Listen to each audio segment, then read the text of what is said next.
Can you hear me? Yeah. Okay. I'm just waiting for the YouTube streaming to kick in. I think it's okay now.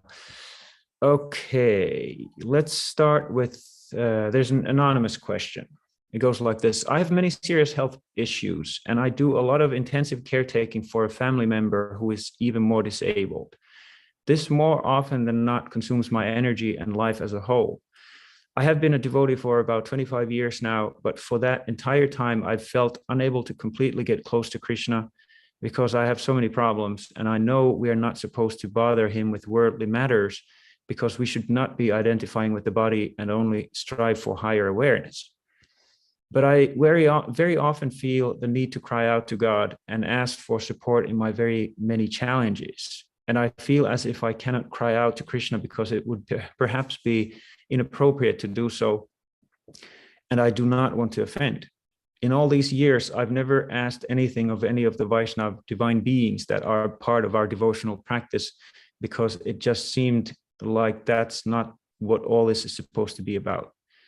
But this leaves me feeling unworthy of spiritual grace and bereft of divine help in my lowest moments, and I definitely need the help. It makes me miss the aspects of the faith I was raised in, where the divine and the saints could be approached for help when we are suffering. I'm sure I'm misunderstanding something along the way or missing some knowledge that would help resolve this. I figured that after 25 years, I should simply ask. Perhaps it's a matter of approaching a different expansion, such as Nityananda or Shingadev, whose role is perhaps more client-facing, to put a modern term to it. But I just do not know. I know we are meant to serve, not to be served. Yet the suffering is often so unbearable, and I'm not enlightened enough to be able to disassociate from my worldly pain through spiritual practice. This has really held me back from going deeper into my bhakti like I would wish. Gurudev, can you please help me see a way to feel, can you please help me see a way to feel held and seen by the divine when things are very dark? Is it an offense to cry out to Krishna when I am in pain? Thank you. Shyam, can you just really briefly put that in Spanish for the devotees?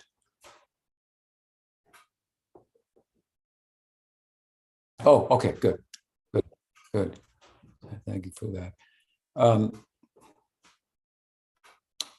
Appreciate the question. It was well written out and explained and the feeling came through. I think that it's important to understand that Prabhupada, who really kind of transplanted the vine, the creeper of bhakti outside of India, Gaudiya Vaishnavism, I should say. He, in doing so, he emphasized the highest ideal, which is unalloyed devotional service, and the idea that you're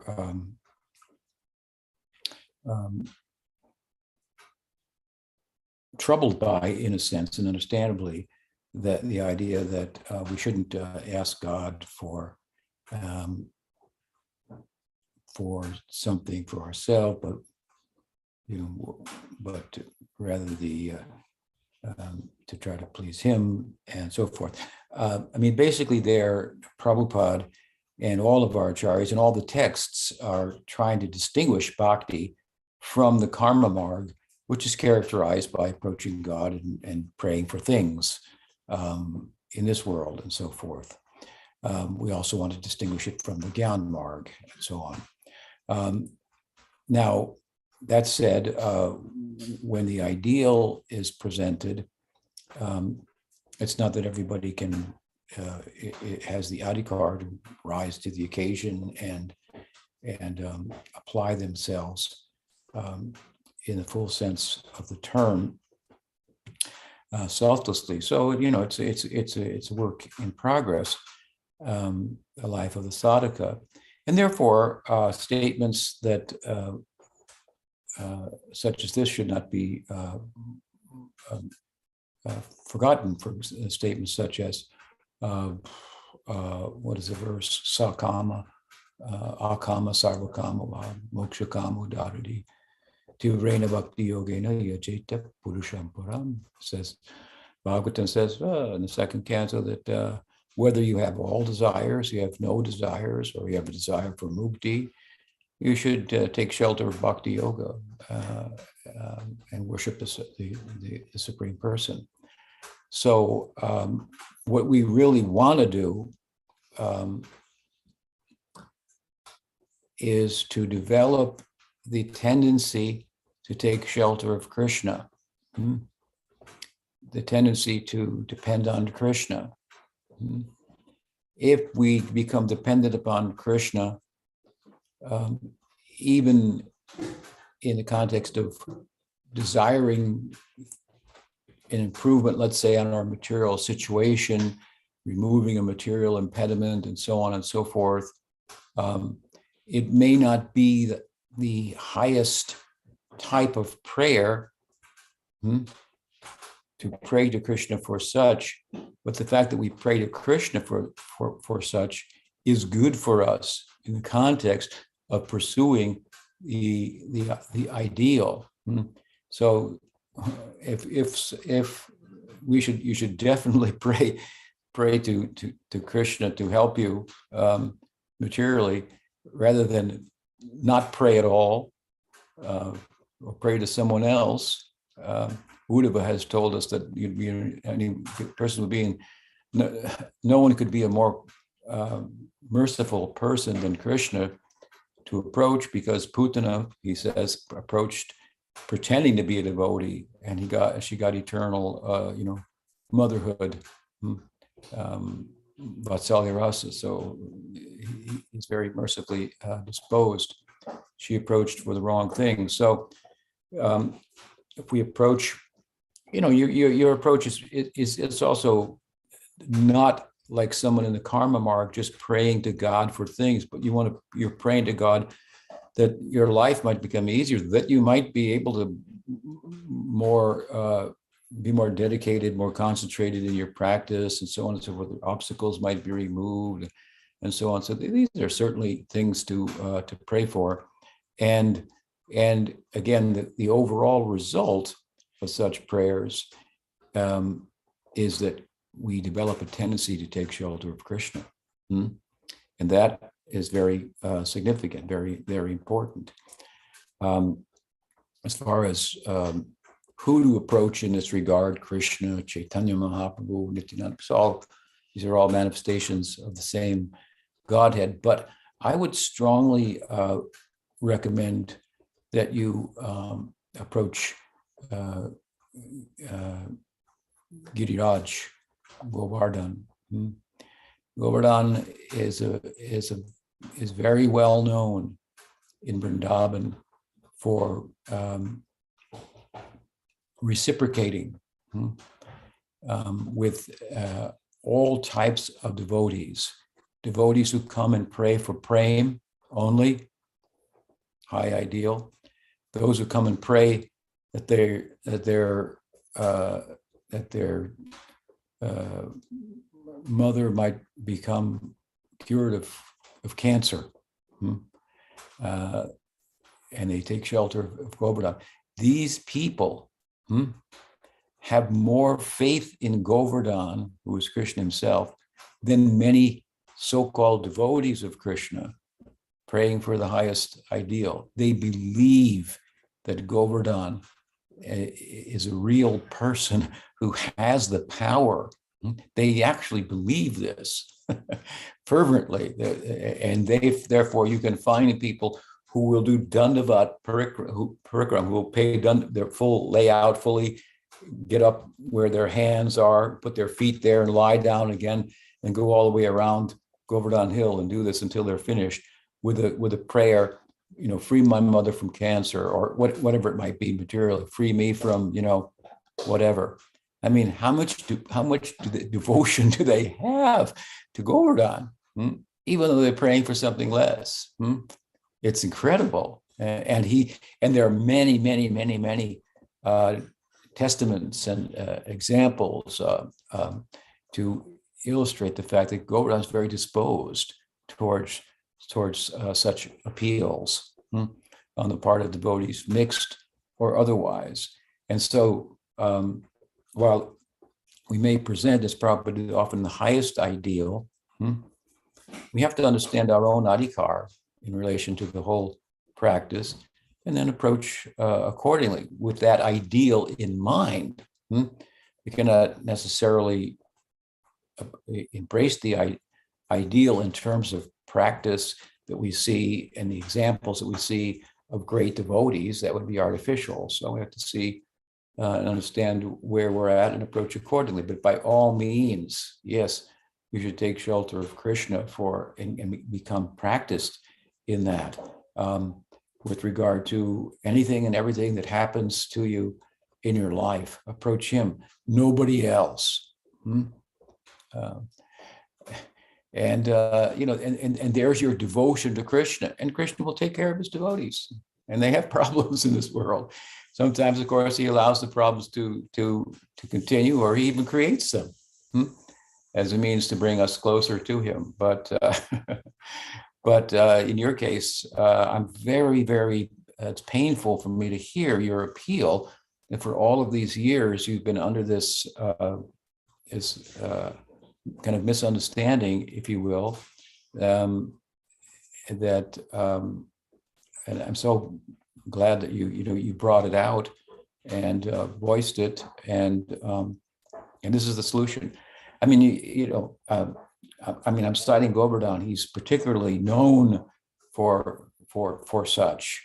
And there are many nice prayers to Govardhan written by our acharyas also that could be invoked. But regardless, you may have your own deity in your home: Chaitanya Mahaprabhu, Nityananda Prabhu, Krishna, Radha Krishna, Krishna and Balaram. These are our deities. Jagannath. Jagannath's also extremely, probably used to say is 80% lenient. You shouldn't approach it. Sometimes I find devotees with the same misunderstanding, if you will, decide to approach Shiva or somebody else. Very bad idea. We should worship other gods and goddesses only for the sake of, like the gopis worshipped Katyayani to get Krishna as their husband, something like that. So I hope that helps. Appreciate the question. So actually, I had a question. Some devotees hold an opinion that the guru can't reject the disciple because the relationship between the guru and the disciple is eternal.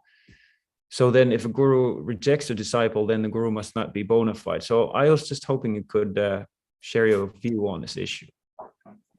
Yeah, somebody else asked me this recently as well. And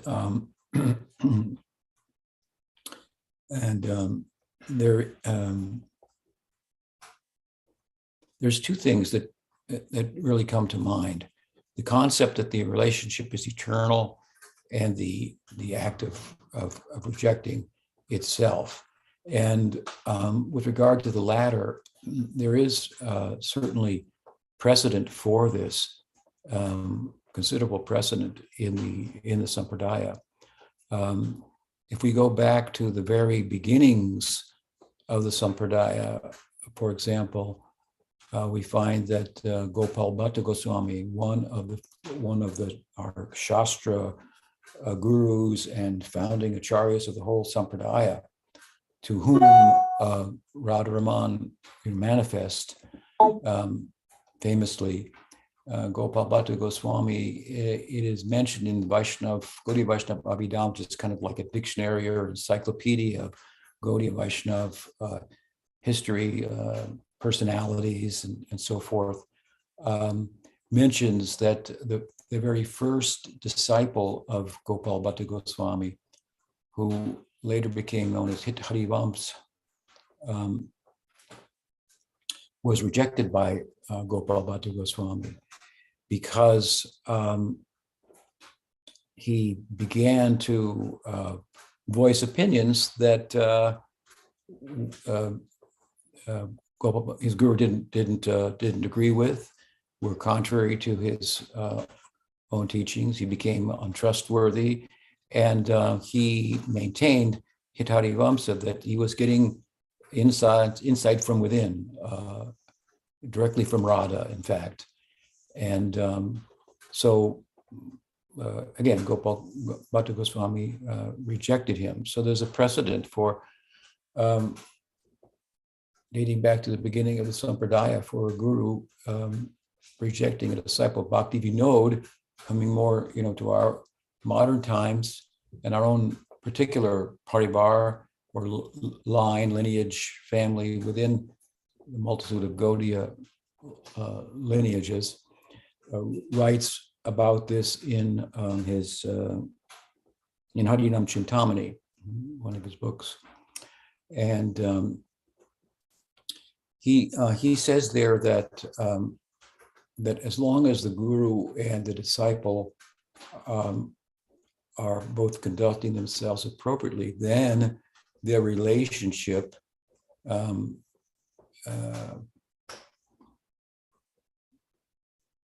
what would we say, extends into eternity, and this kind of brings us to the second point, that being that, well, the relationship is eternal. Well, I think that the emphasis on this point, that the relationship between the guru and the disciple is eternal within Gaudiya Vaishnavism, is one that seeks to underscore the difference in Gaudiya Sampradaya with regard to this aspect of Guru Tattva, and to underscore and contrast it with that of Advaita Vedanta, which was very popular at the time of the Goswamis, and which much of their writing is about differentiating themselves, ourselves, the Gaudiya tradition, Gaudiya Vedanta from Advaita Vedanta. In Advaita Vedanta, the guru and the disciple relationship, it ends, and the guru is dispensed with at the time of liberation, as the jiva is thought to merge into Brahman and become one. There's no other, there's no guru. Once in 1977, Prabhupada was in Mayapur during the festival and bathing in the Ganga. I've told the story before, and one of my Gabradids reached to extend his hand to Prabhupada to pull him out from the Ganga and onto the shore to assist him, and he did so. When Prabhupada got on the shore, he threw his hand down like this and shocked that devotee. Thought he had done something wrong, and Prabhupada said, "This is Mayavad." And still, then he really thought he had did something wrong. But then Prabhupada explained, when they get out of the water, if you will, the ocean of material existence, and stand on the shore of liberation, they dispense with the guru. This is not like Gaudiya Vaishnavism. So, of course, in Advaita Vedanta, there is no other. God is only a provisional, manifestation of Brahman, the guru, a provisional manifestation to focus on and then, do away with.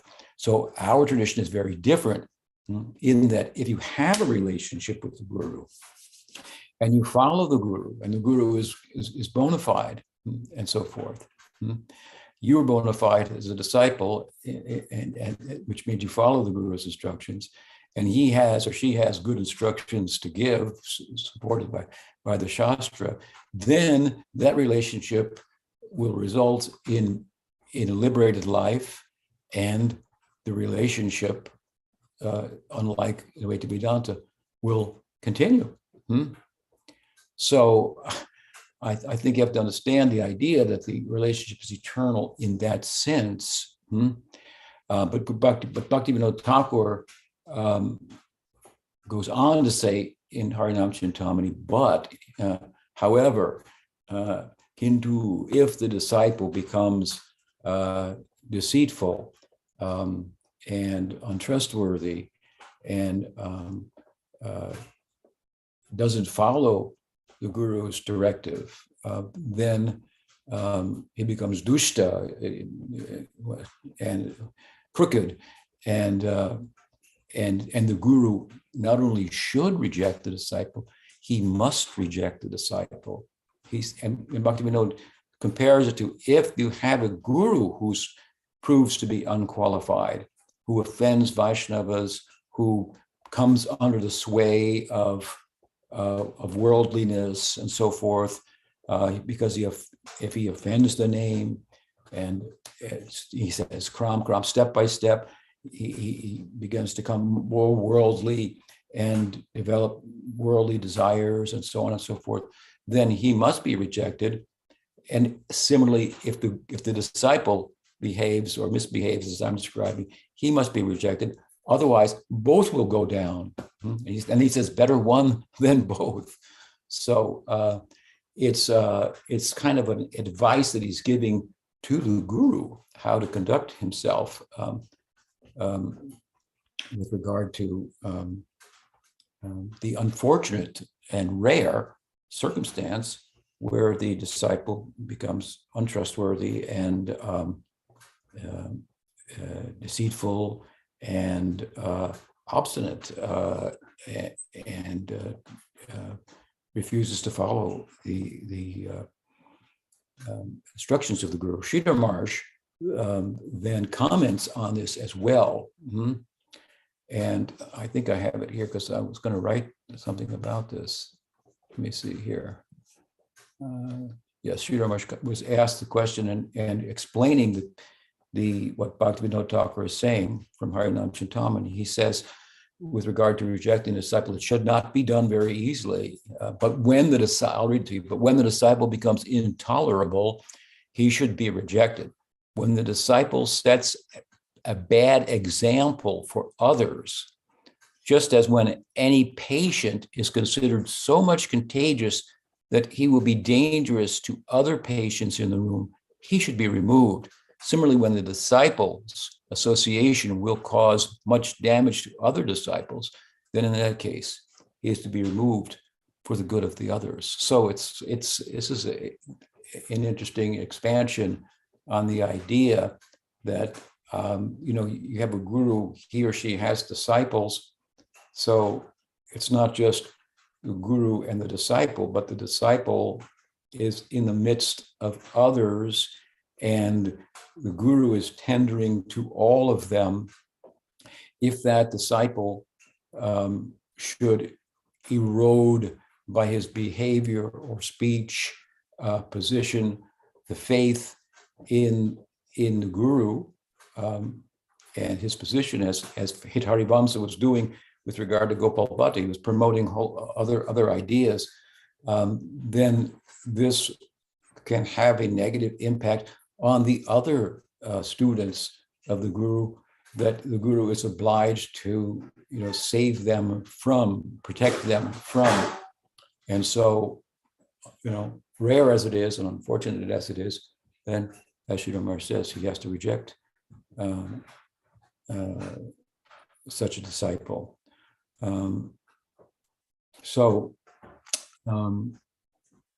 That said, I would add to that, that oftentimes, you take the example of Hitarivamsa and Gopal Bhatta Goswami, really for all intents and purposes, Hitarivamsa rejected his guru's instructions. So, what is the guru besides his instructions and the fact that he, embodies them, personally as an example? So if the disciples obstinate and refusing to follow, then in effect, he's really already rejected the guru. What's the meaning of disciple if you refuse the discipline, right? So then, you put the guru in a difficult situation. How can he teach you? If I say, look, I think you're suffering from pratishta here. No, I'm not. From pride. No, I'm not. What's the guru supposed to say then? So if you can't teach, then, well, in effect, the rejection on the part of the guru is something that's already been initiated by the misbehavior of the disciple. he's forced into that situation in two ways. Well, I can't teach him. He doesn't listen to me. He doesn't follow me. And then I can't set an example that it's okay for disciples to decide not to follow me and have some other opinions about this, that, or the other thing, as may be the case. Not good. So, but then I would say, to put a cap on this here, an end on this, a conclusion of this. Two things. One, the decision whether the disciple should be rejected or not based on his or her behavior is something that's entirely a decision. The decision for that is entirely in the hands of the guru, who's the teacher. No one else has, really. It's not we're going to let's have a vote about it or something. He's the teacher. He has to make the decision. And of course, everyone has to see the wisdom of the guru in this regard and follow. But secondly, and again, I'll conclude with this. I think that it should be clear or underscored that should such a rejected disciple rectify himself, I mean, you're going to have one disciple amongst a group of others.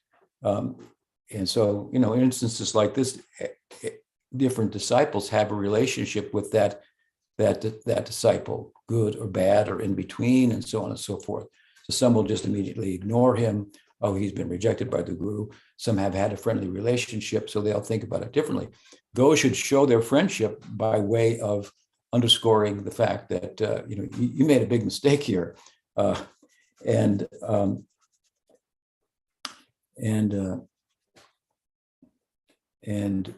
encourage him or her, the rejected disciple, to rectify themselves. Which, this is my point at the end, that they can do. The rejected disciple can do. Come back and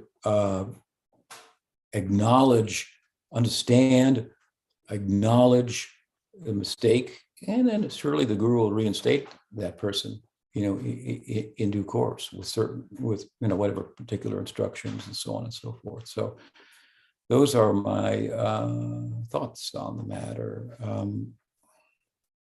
Does that help? Yeah, very much. Makes perfect sense to me. So the next question is from Ganga Shakti. She was supposed to ask her question last week, but we ran out of time.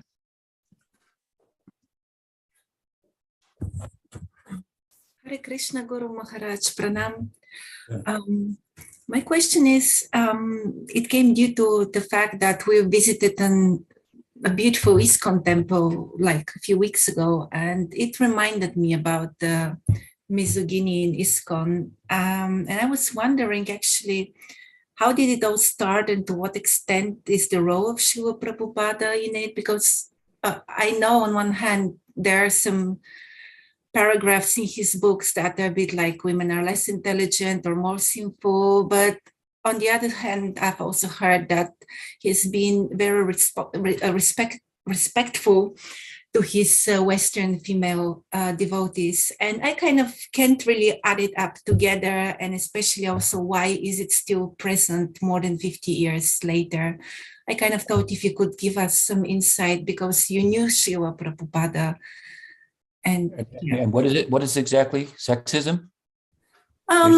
Well, basically, you can get really mistreated just because you have a gopi dress and not the dhoti, and or they still have like the Tulsi arati separately and everything separately, and it was I had forgotten about those things.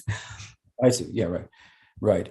Well, I think that that Prabhupada was consistent in one sense in this regard, by way of distinguishing between a varnashram perspective, which includes something called Sri Dharma.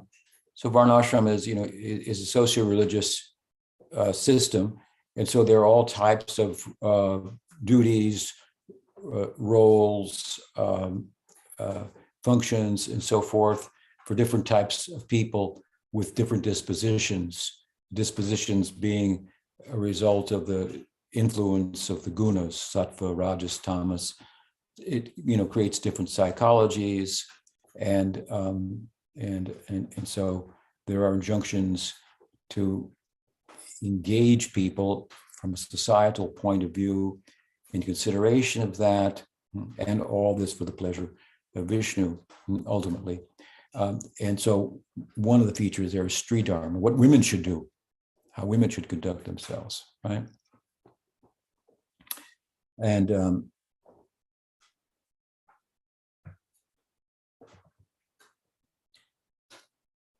then there's Vaishnavism, which transcends the Varnashram.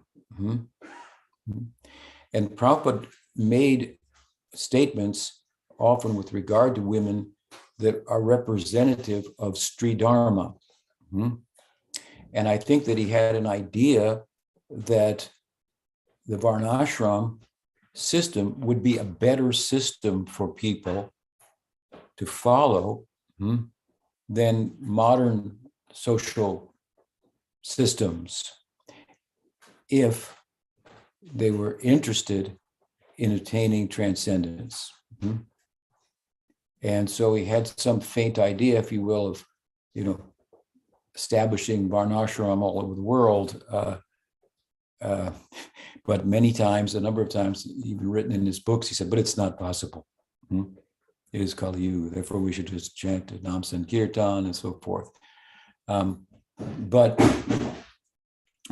he would distinguish often when questioned about things that he had said that are representative of Sri Dharma.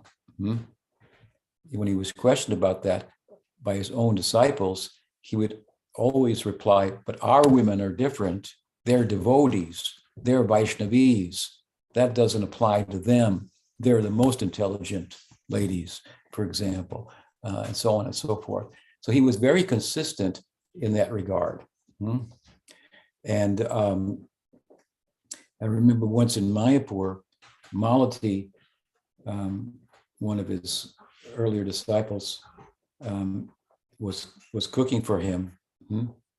And one of his godbrothers, a sannyasi godbrother, came to visit, and Prabhupada had him come in for lunch. And so they were taking the lunch, and in the context of that, she came out to bring something else. And Prabhupada, this is one of my disciples, and she cooked. And he was not accustomed to eating food that had been cooked by women as a sannyasi. It was how he had been trained, and typically in the mission of Bhaktisiddhanta within the monastery itself, well, it was men, and women weren't cooking there, and the men were brahmacharis or sannyasis. And so this is all tied to the social structure of the time and so forth, right? So anyway, Prabhupada, this disciple who is cooking for him. So when this other godbrother realized, I just ate food, cooked by a woman, and he was a little like shocked. And Prabhupada wanted to create this like effect, and he did. And he said, she has cooked. Yes, she has. Not only is she serving, she has cooked the meal. And then when the guy kind of turned pale, the Maharaj, Prabhupada said, and she would cut off her arm for me. And it's true.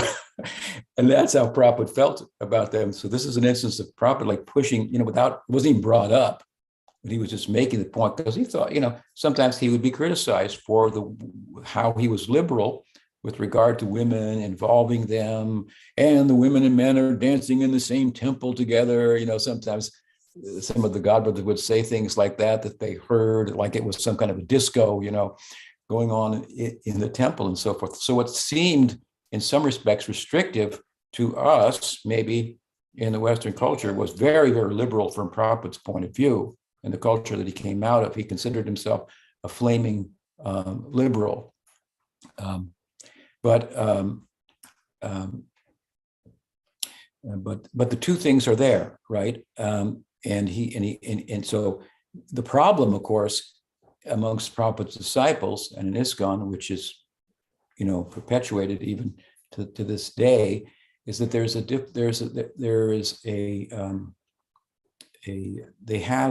the leadership, with all due respect, seems to have a difficulty in differentiating between Varnashram and Vaishnavism, and often the Varnashram perspective gets the upper hand. Prabhupada did say he wanted to institute Varnashram everywhere and so on, but again, many times he said, but it's not possible, and he was well aware where it fits into the whole scheme, if you will. It could be supportive. If you're in a whole Vaishnava society, then imposing those types of rules even wouldn't be as oppressive as they seem to be, because the whole society would be organized differently for the worship of Vishnu and so on and so forth. And even in the Varnashram, there are so many examples of women, becoming saints and so on and so forth. Lili Prasad, the brother of Bhakti Siddhanta Saraswati Thakur, had a lady disciple who we gave a Brahmin thread to, the Brahmin thread, and you won't find in Gaudiya Vaishnavism outside of ISKCON and some branches of Gaudiya Math, you won't find those same type of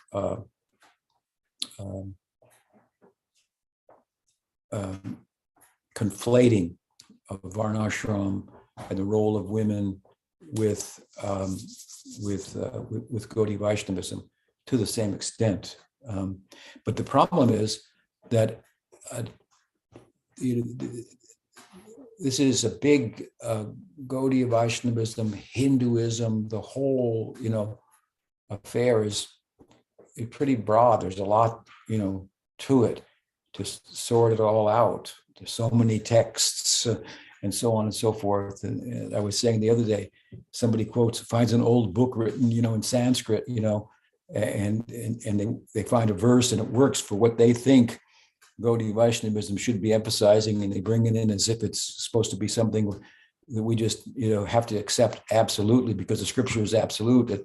It's just, different scriptures within the Hindu canon are for different paths that don't apply to other paths and so on and so forth. So you need to kind of sort it all out, right? It's important. That's what the Goswamis tried to do and did do to a large extent, but it needs to go on. So anyway, some of my God brothers and God sisters as well, the latter to a lesser extent, identify with the, Varnashram perspective conflated with bhakti, and then they have this very strict, kind of idea. Women should be, women and children should be seen but not heard, or something like that. It used to be an old statement in English. Even it was thought women couldn't vote. They were, had only half a soul, and so on and so forth.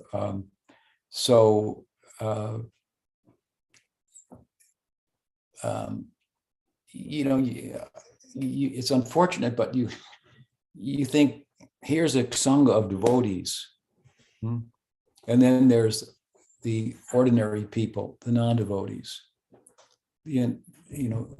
Like it or not, devotee is a pretty big word. What it actually means. If you read the commentary of my Bhagavad Gita, the last verse of the 6th chapter, I try to underscore there what it means to be a devotee. Where is Arjuna at to be inquiring from Krishna? It's a lot, and sometimes the word is used lightly. Bhakti Vinod Thakur invoked the term Vaishnav Prai, kind of a devotee, kind of a Vaishnav, a shadow of a Vaishnav. Because what we find, my point is that here's the materialistic society, here's the devotee society. The devotee society is so exposed now with the internet and so forth to the materialistic society, like they never were when I first joined. I mean, we didn't know what was going on anywhere practically, So now it's the world coming on so strong through social media to people that that devotees are in touch with all social issues, political issues and so on, in ways that they weren't previously, and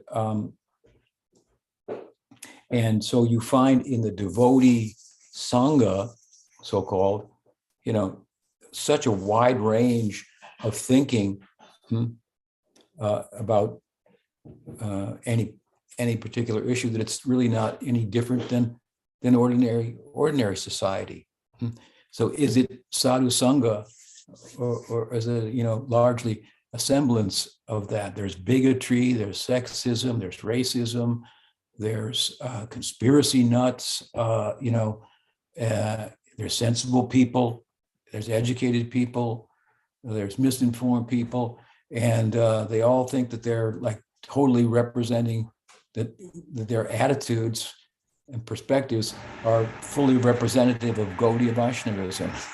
They all think like that, and they quote some text to support it.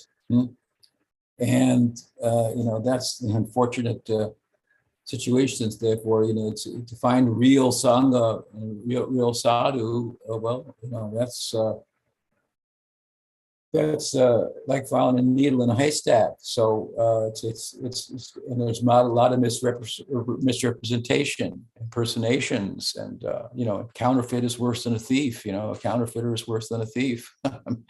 So this is a problem. Now, I'm not giving a broad brush here and saying ISKCON's bad like this, and we're different or something. I'm just saying, you asked the question, and some of those attitudes can be found not only in ISKCON, they can be found in other places as well. I think there are two very strong sides of ISKCON, of like a very arch, conservative perspective that identifies more with the Varnashram perspective, and then there's a more broad-minded, I would say, sector in ISKCON. So anyway, does that help? Yeah. Prabhupada was very affectionate to his lady disciples. And I remember once we were in the Berkeley temple, and it was newly acquired, and Prabhupada came, went on a walk with Prabhupada, and the temple president said, they had a big temple room, and next to was a big prasadam room. And Prabhupada, he said, Prabhupada, we have a very nice japa program for the devotees in the temple after Mangal Artik, and only men are allowed, and we have a separate room for the women. And he thought Prabhupada was going to be very pleased by that. And Prabhupada said, why only men? He said, well, we don't want them to be agitated. And Prabhupada said, if they're agitated, then they should not be in the temple. Women should be, let them and the women in the temple. What's wrong with you? You're nuts? It's kind of like what Prabhupada was saying. So, there are many examples of that, but they're like water off the duck's back for someone that just rolls off, for someone who's just like, identifies superficially with some aspect of the teaching, and then makes it the core, the center of the teaching, which it's not. And then you've got all this skewed perspective of Gaudiya Vaishnavism. So, all right. Thank you for your question.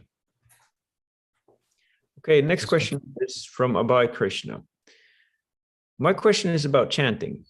I was listening to an old talk recently where it was mentioned that thinking about Krishna with the mind is good, as the mind is subtle and thus closer to the soul and Krishna.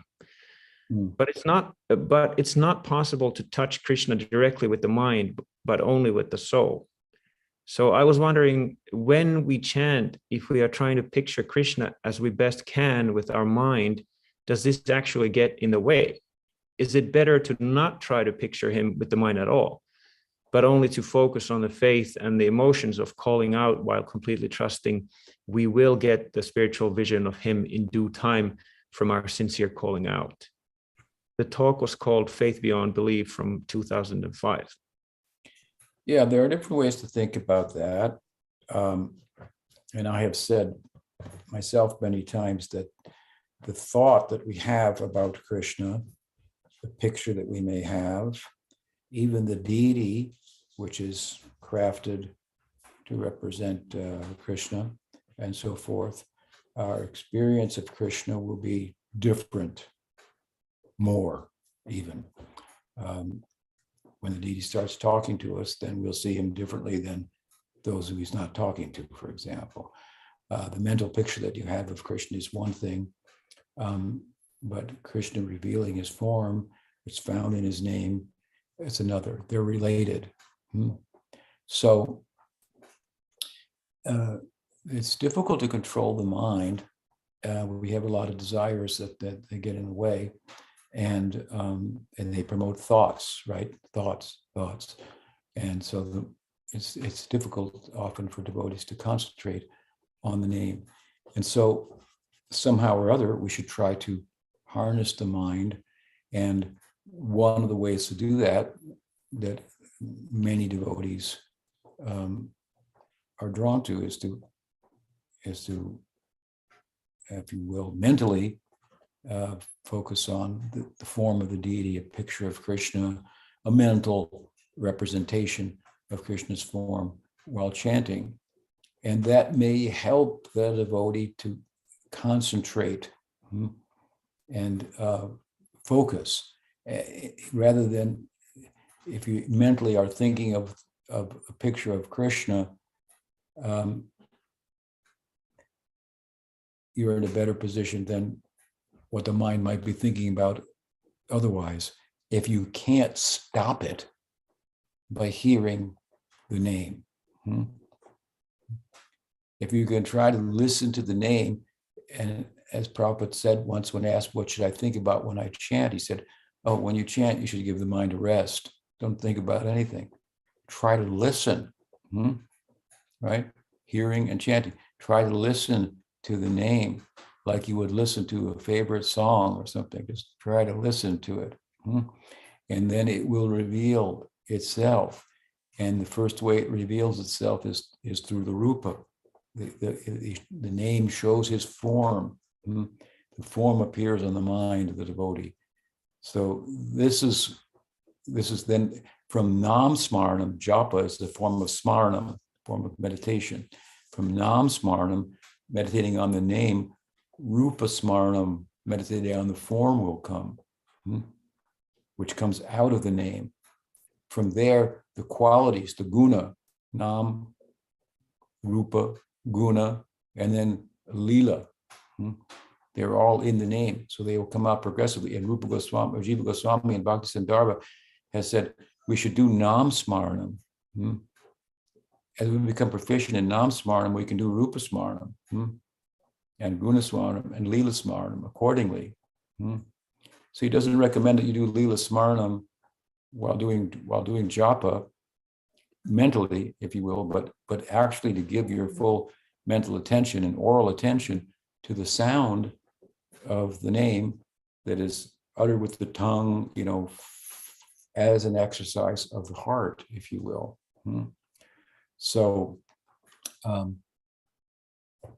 you try to hear, but, if the mind is wandering too much and you can't, then you can employ the technique, if you will, of thinking mentally of a form of Krishna that resembles Krishna, and no harm there. And that may then help you to concentrate, not have other thoughts, hear the name, and the name may reveal himself. So it depends what works in a sense for you. But in the highest sense, the fullest sense, I think, try to listen. Try to listen. Thank you very much. Gayatri has a question. Next. Yes. Hi, Krishna Guru Maharaj.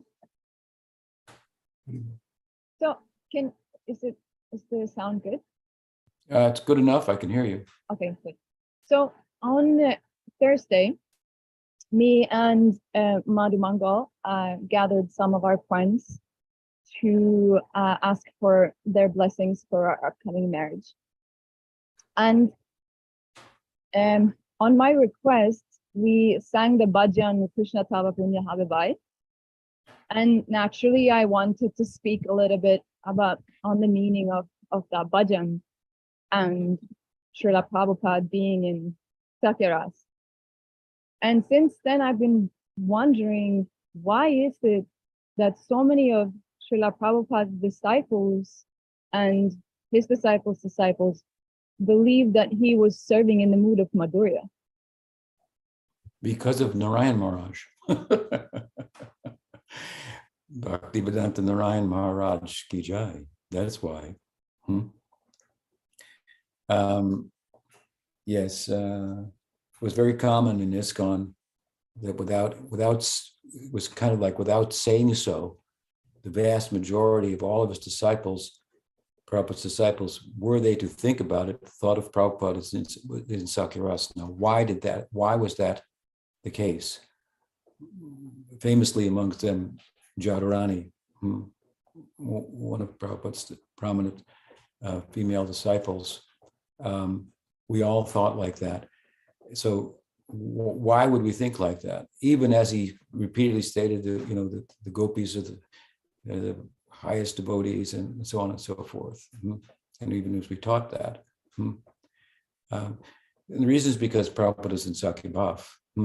And without even all of the things that he said about it that we've collected together, for example, in the publication, Oh My Friend,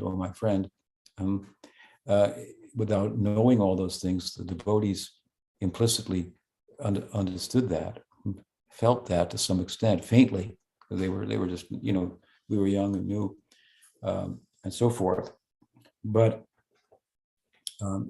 after Prabhupada's, and Prabhupada never ever in any way identified himself with Gopi Bhav in anything that he has said, but repeatedly he did. If you look carefully, one of the things our community, our particular sangha has done is collect that information, which I thought was a valuable service to everybody. And one of the reasons that I did it, or I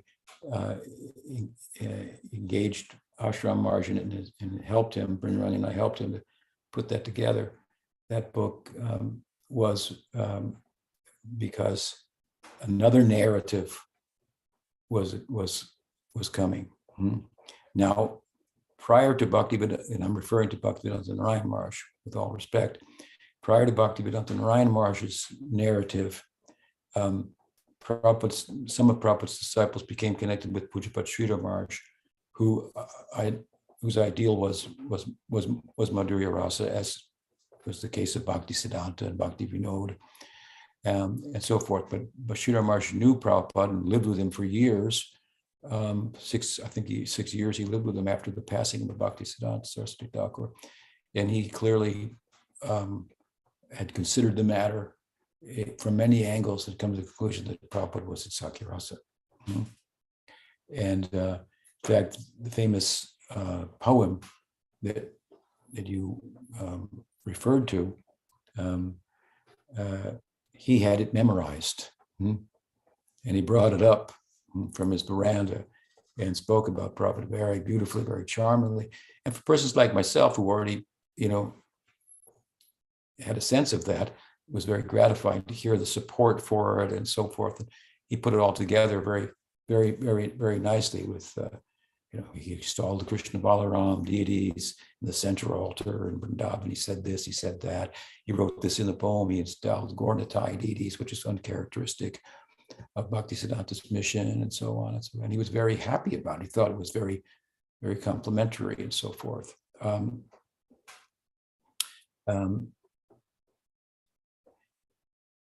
But after the passing of Sridhar Maharaj and so forth, about 10 years later, Bhaktivedanta Narayan Maharaj was helping some leading members of ISKCON who were living in Vrindavan. Jadharani, who I mentioned earlier, was one of them. And he very strongly emphasized the highest ideal in Gaudiya Vaishnavism is Manjari Bhav, a form of madhurya-rasa. And so many songs about this, and so many acharyas like this, that Bhakti Vinod, Bhakti Siddhanta, so on and so forth. He emphasized this, and ISKCON opposed him for different reasons. And then he pushed back in a way and started a campaign around the world. And so this was one of the points that he kept emphasizing.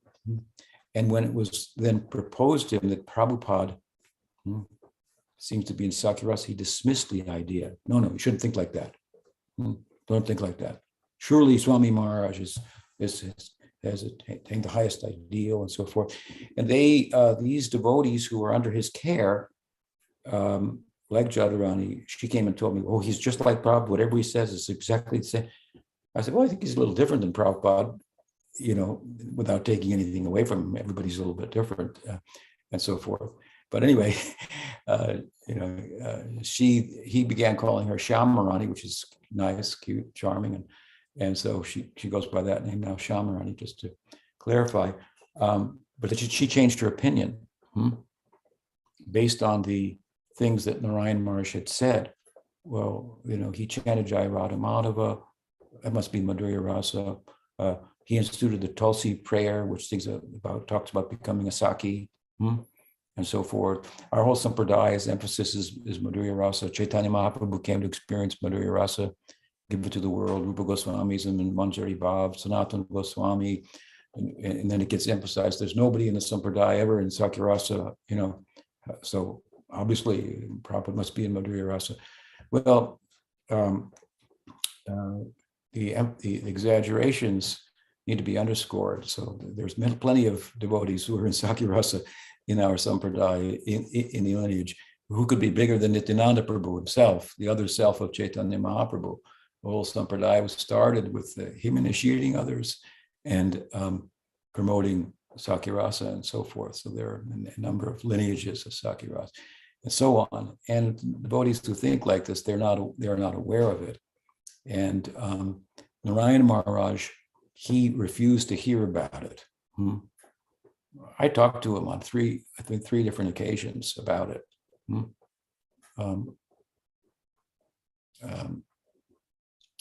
The first time I read him the poem that you're talking about. This was before he ever went on a world tour or anything like that, because we were outside of ISKCON, so we knew different people we associated with at different times, different sadhus and so forth. And I was reading it to him. When I came to the part where Prabhupada expresses his desire to attain Sakya-rasa, it's just very, very clear. He said, don't think that your Guru Maharaj is in Sakya-rasa. You should drive that thought from your mind. And then you could see I wasn't about to drive that thought from my mind. So he just kind of backed off, And some ladies came in from the community there in Mathura, and so the subject got changed. Later, but other persons who were following wouldn't push back. They didn't have the kind of conviction and experience that I had, plus the support of Sridhar Maharaj and so forth. And so when Narayan Maharaj came on a tour for the first time in North America, we had a temple in our Sangha in Oregon, and we hosted him. We were the only temple that hosted him. None of the ISKCON temples would host him. And so I talked to him privately, and I again brought this subject up. And wasn't combative. It was kind of charming. He appreciated that I was pushing back, and so I defeated him in a sense. Well, ultimately, my trump card, because he was saying, somebody in Sakya, nobody who's, everybody in madhurya-rasa. I said, Maharaj, Akinchan Krishnadas Babaji, he was in Sakya-rasa. And then he just went, he said, yeah, you're right. He told me that too. And then he kind of chuckled, So he said, no harm, no harm. And so then he took the position later, also in a letter to me, that I have no objection for you thinking of your Guru Maharaj in madhurya-rasa. But he himself wanted to promote madhurya-rasa to his disciples, and for good reason, and it's his own preoccupation. And so I think that he chose to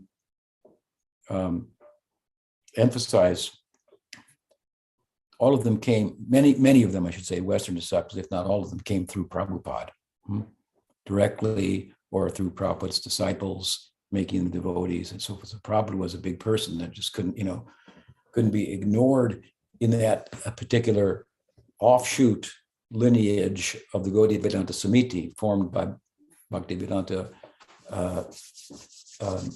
Keshav Marsh, the guru of Narayan Maharaj. So in that subset lineage, if you will, Prabhupada played a more important role than he did in the Gaudiya Vedanta Samiti itself.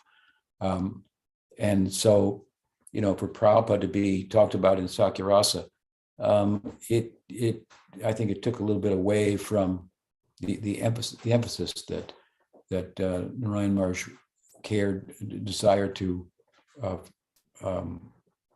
focus on, for his own disciples, and he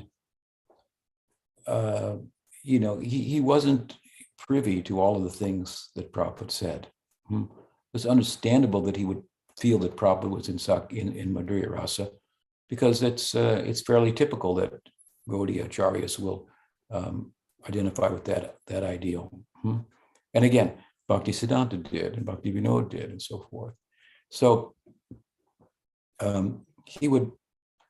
his arguments in that regard never ever brought up all of the things that Prabhupada said about himself that are found, for example, in Oh My Friend, which are overwhelming.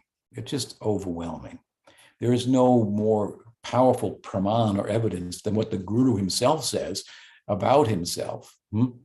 And if you get that and it's supported by his godbrother, Pujapad Sridhar Marsh, who Prabhupada considered his own Siksha Guru, who he lived with for 6 years and so forth, and the fact that so many of Prabhupada's disciples felt like, well, it's a pretty overwhelming case. Narayan Maharaj wasn't familiar with it, and he didn't care to familiarize himself with it, and I don't blame him for that. He had his own emphasis and focus, and he wanted to push his disciples towards madhurya-rasa.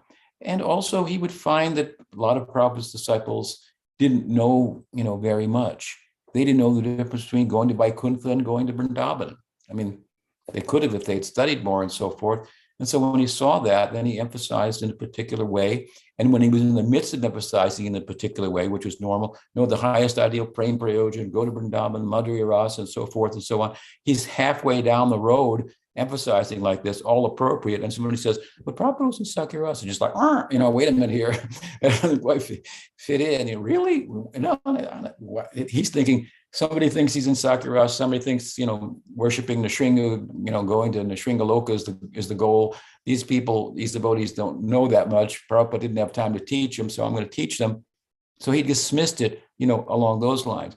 But nobody had the courage or the insight or information to push back on him and say politely, but Prabhupada said this, he said this, and go through it all, Like you could say, Vishwanath Chakravarti Thakur's song is there.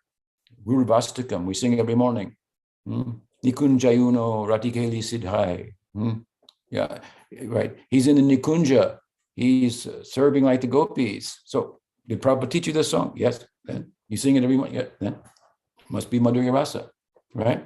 Well, that's a good argument. Of course, if you don't know that Prabhupada was asked about that himself by his own disciples, and it's all recorded. Prabhupada, we're singing Nikunjayuna. So does that mean that the Guru is in madhurya-rasa? He said, no, that means that Vishwanath Chakravarti Thakur saw his own Guru in Sakyarasa, and he's writing it for his own Guru in madhurya-rasa. He's writing it for his own Guru. The Guru can be in madhurya-rasa or Sakyarasa. Now, why would Prabhupada say that? Why would he say he could be in Sakyarasa? So he would push back. He would say Madhurya or Sakya, either one. So that's just one example of how you could cite this. Here's a song, must be Madhurya. Okay, but if you don't have the information, you don't know what Prabhupada said, you don't push back. Well, there's no pushback, and so this then started to spread. And this idea of Manjari Bhava, the highest ideal, nobody wants to disagree with that. Fine, And so then there's you think that Prabhupada's in the lower rasa, Prabhupada's the high, it's like, you don't understand what rasa means. There's no lower rasa. There's no lower rasa. There was propaganda when Sridhar Marsh started promoting that Prabhupada was in Sakyarasa. It just came up kind of naturally. He wasn't like promoting, but it came up naturally. And some people said, see, Prabhupada is in Sakyarasa there. If you want madhurya-rasa, you have to go to Sridhar Marsh. He's in madhurya-rasa. Sridhar Marsh didn't like that. Okay. When I presented that to Puri Marsh, he got also upset. He said, Baba, if your Guru Marsh is in Sakyarasa and you think you've got a problem, you've got a problem. He can arrange, and you want madhurya-rasa, and you've got a Sakyarasa Guru, and you think you've got a problem. If he's got any rasa, he can help you. He'll guide you and so forth. So That's the history. That's why some devotees will push back like that, whether they know it or not. Now, that's why I decided to publish Oh My Friend. I thought, I'm not going to let history go down here without, this historical information about what Prabhupada said about himself. Let people decide for themselves, but let them avail themselves to the information that's actually out there. So does that help? Yeah, I mean, I could go on about this length. I mean, I've written a book about madhurya-rasa. It's about to come out, so maybe that will help. But yeah. Thank you so much, Kumar. Okay, thank you for asking. Yeah, it's a good one. So I guess we're out of time. Did we weren't able to answer everybody's question? There's some still waiting. Actually, you covered all of them, so it was perfect. Right. Okay. Nice to be with all of you. Hope to be with you again soon. Next week, hopefully. Gaur Bhaktivinoda ki jai.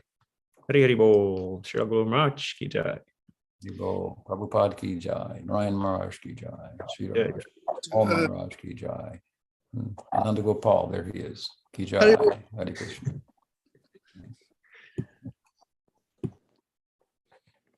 So I had just a quick announcement about the Tattva Vivek class. It's going to be Dayal Nitai next week. I can't quite remember what the topic was. Something about how to use your nervous system in the way of having better sadhana or something like that. Should be really interesting. That's again at 11:30 Eastern time on Thursday on the same channel. Okay, I'll see you.